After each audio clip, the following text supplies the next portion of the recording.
Hello everyone, welcome to the third episode of my Let's Play Whales Voyage. This time we're going to look at the trading system of the game. Right now we're on Lapis, the desert planet, and this is the planet's merchant guy. So we're going to buy some metal from him because that's apparently a very mineral-rich planet, this one. We'll buy some extra fuel. So we've got some metal and some fuel to fly around the solar system there. And we're going to fly to Arboris, the next planet over. Now this is a very wooded planet with a lot of forests. It says here in the description that wood is a very rare article in the galaxy, and that the government is not exporting wood anymore, which is why Arboris is the planet with the best atmosphere apparently. So there's sort of an ecological message hidden in there, not too hard to find. So this lady is the merchant on Arboris, sort of Edenic sort of imagery here going on. And as expected, they don't have a lot of heavy metals here on the planet, so they're paying a very good price for the iron and titanium and stuff that I brought from Lapis. So we've made a hefty profit, and I'm going to keep doing this a couple of times so we can buy extra stuff for our ship. It will be a good idea to fly back a couple of times, back and forth between the planets. So we're going to buy some water here on Arboris because there's lots of water on this planet. It's relatively cheap, and Lapis is very dry, so I expect they'll pay a good price for all that water. So we're just taking that stuff back, doing the usual merchant runs right now, just to expand on our 100,000 credits that we ended up with last time. So just selling the water here, a very uneventful trip. And as you can see, it's indeed a big profit there on the water, so our credit level is rising quickly. Okay, now we're skipping ahead a little bit. I've done some trading back and forth between the two planets. Bought a few add-ons for the ship, trying to figure out what the price levels are here and there. So now we're flying back to Lapis again, I believe. So this is basically how it works. You keep an eye on the price levels.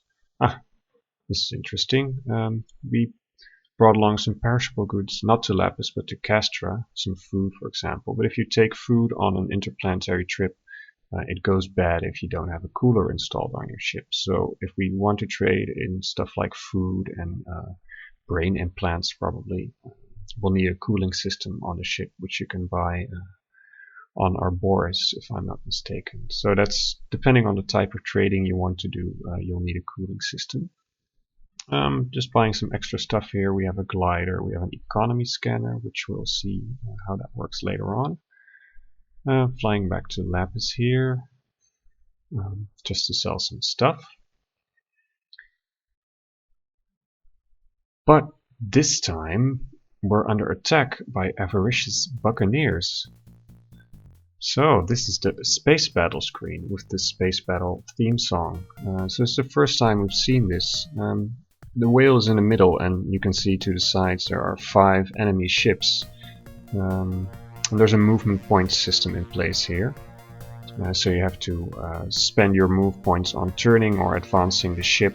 And as you can see, we don't really have a lot of options right now. We're trying to escape at the right side, but those little ships are going to make it hard. See, they're starting to shoot on us. Our hit points are quickly dwindling. So this is probably not going to work out this time around.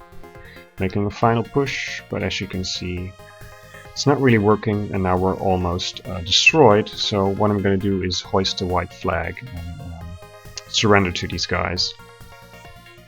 So what happens next, you have to confirm it, is if you don't have any cargo on your ship, they steal all your money, which is not a good thing, because right now we have no cargo, plus we don't have any money.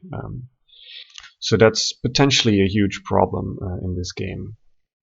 However, we did already buy some expansions for the ship, such as the planetary glider, so we're going to sell that for over 140,000 credits. which is too bad because now we're missing out on a glider, but we do have money back, which we can use to trade. So we're starting the whole trading game all over again. Alright, so now we're back in business. Skipping ahead a little bit here, we've done some extra trading and rebought some of the ship parts that we want for the future. So I'm going to take a brief look here at the economy scanner that we bought earlier, and this allows you to compare the price levels for different goods on different planets, which I probably should have done earlier because this is basically the easiest way to see what goods you want to trade in between different planets in order to make a profit. You could write down all the prices, looking at the shops on each planet, but if you just buy the economy scanner for what was it, maybe 50,000 credits, you can do this, which is much more convenient. So I've been using this for a while now to compare stuff, mainly between the three first planets because they're relatively close together, so you can fly between them and make a profit without using up too much of your fuel. If you start looking at the outer reaches of this solar system, it's going to take a lot more fuel to fly there, so that's not as handy. You can buy an extra fuel tank for the ship, which will make refueling less of a need, but we'll probably see that later on when we start exploring the outer planets of the system. So now that we've done some more trading, had a couple of battles along the way, which I had to surrender again as well, but if you make sure you always have some goods to offer them, they won't steal your money. It doesn't really make sense, but that's how the game works, so always make sure to have at least a few items in your cargo hold so you can pay off the buccaneers if they manage to capture you. And that way, if you always have a little bit of extra goods and a little extra cash on hand, it's not so bad if you get boarded by pirates and they want to steal your stuff. Doing some more comparisons here just to make sure. But in the end, if you play it safe, it's not too hard to trade and get some cash. Couple of $100 grand here and there, so you can buy some basic stuff for the ship. So at this point, I think I've bought some things like basic weapons for the ship, an extra engine, and some shields, as well as planetary scanners and gliders, which will come useful later on. So here's another battle, but this time you see we've got 60 move points, and moving forward only costs us 2 points, which is all due to the extra engine that we bought. So this gives us massively increased maneuverability here. And since there are only 2 enemy ships at this point, see the one on the left is trying to catch us, but that's not going to work out. It's relatively easy to escape from the pirates here. So you see at one point, once you've got enough upgrades for your ship, the pirates become less of a problem. And you can fly through the system more safely, depending on how many there are, of course, and what their speed and firepower is. In this case, it was relatively easy to outrun them without losing anything in the process. So that's good.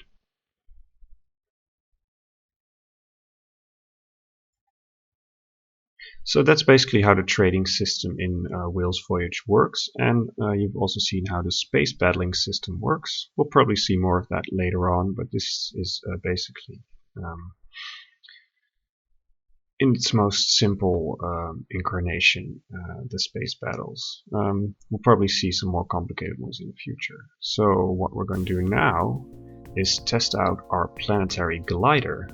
This is the surface of Lapis, and this is the first time we've seen this new view, and it's a rather cute way of exploring the planet. So right now below our ship is probably the capital, Algo, which is the city that we've seen before when you actually beam down to the planet.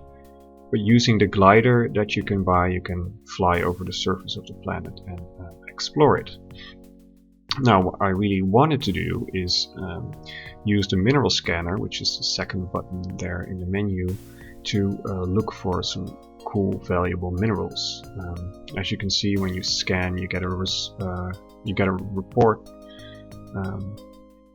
what kind of minerals are supposed to be or potentially contained in the ground there. Titanium, gold, all this stuff that we could sell. But sadly enough, all these positions seem to be empty. So I'm just going to keep flying around and looking for more deposits. Mainly because I remember when I played this game as a kid that it wasn't too hard to find stuff, to find rich deposits, and it might have been a glitch, but I do remember that in some cases the results were extremely positive and you could get millions of credits worth of minerals from a single deposit using your mining device. So maybe that's not exactly correct, or that was indeed a game bug, because right now we're just scanning around and finding nothing. Maybe I had more patience as a kid, that's also possible. The thing is, there don't seem to be a lot of visual cues in the area on the surface that tip off whether something would be rich in minerals or not. There are all kinds of different spots, but it doesn't seem to yield anything. So skipping ahead a little bit, now we've flown to Arboris, the second planet, the forest planet, as you can see, which looks rather nice, but which is similarly lacking in minerals, apparently. So we're gonna see later on what I'm supposed to do about that, try out some more stuff, and in the meantime, at least we've got enough money to buy some things and trade some more. So in the next episode we'll probably be returning to Lapis and talking to Jack Knock again about the heart, so picking up the main storyline again. And in the meantime we can experiment with flying to other planets and exploring and seeing if we can find some minerals there to sell. And if you don't find any minerals on the planet's surface, we can also just make money on the usual trading way, so that's not a problem either. So now we've seen this trading system in action, the planetary exploration system using the glider, and some basic battle situations as well. So that's it for this time. Subscribe if you want to be notified for the new episodes, and thanks a lot for watching.